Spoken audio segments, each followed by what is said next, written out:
ভাবছো তুমি, ভাবছি আমি, বেলা গেল, ঘরের ছেলে ঘরেতে ফিরলো না কেন? আসে গানের কথা, আসে শুরু কিছু। আচ্ছা মৈনাকদা, এই ছবিতে তো তুমি একটা অদ্ভুত ইউনিক জিনিস করেছো, যেটা আগে কেউ ভাবেনি, যে আমার বাবার চরিত্র আমার বাবাকে দিয়েই করেছো। তো এই বাবা ছেলেকে একসাথে একটা সিনে হ্যান্ডেল করে বা দুজনকে ডিরেক্ট করে তোমার কেমন লাগলো? এই বাবা ছেলের একসঙ্গে কাজ করার এই ধরনের এক্সপিরিয়েন্স আমার আগে ছিল। সো আমার সবসময় মনে হয় একটা বাবা আর তার ছেলে, তাদের যে ন্যাচারাল কেমিস্ট্রিটা, যে ভাববোধটা, সামহাও আমার মনে হয় একটা কোথাও খুব আরামসে ফুটে ওঠে, মানে দৃশ্যের মধ্যে থেকে কেমিস্ট্রিটা খুব ভালো করে তৈরি হয়। মানে যেখানে ও কথাটা বলছে, এই কথাটা বলছে, ভীষণ ইন্টারেস্টিং।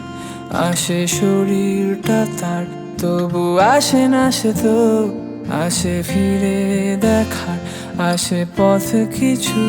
এই প্রথম বাবা ছেলে আর কি, বাবা ছেলে চরিত্রে অভিনয় করছি, এবং প্রধান বিরোধের জায়গাটা ছেলে আর বাবারই। গান লিখবে, বাজারে বিক্রি হবে, সেই টাকায় সংসার চলবে। ইডিয়েট কোথাকার। কাল সারা রাত ভেবে দেখেছি।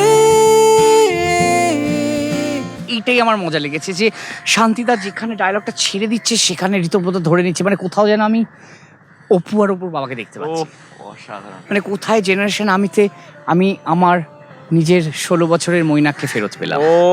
অসাধারণ। জেনারেশন আমি, ছেলে মেয়েদের, আমাদের প্রত্যেকের পরিবারেরই যে সমস্ত পরিস্থিতি, তাদের সমস্যা, এই ব্যাপারটাকে নিয়ে এবারের গপ্প, এবং খুব প্রয়োজনীয় একটা ছবি হয়ে উঠতে চলেছে। এটা জেনারেশনের জন্য এবং আমাদের বাবা মায়েদের জন্য খুব প্রয়োজনীয় একটা ছবি।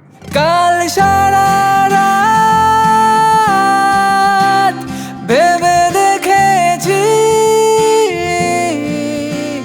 কাল সারা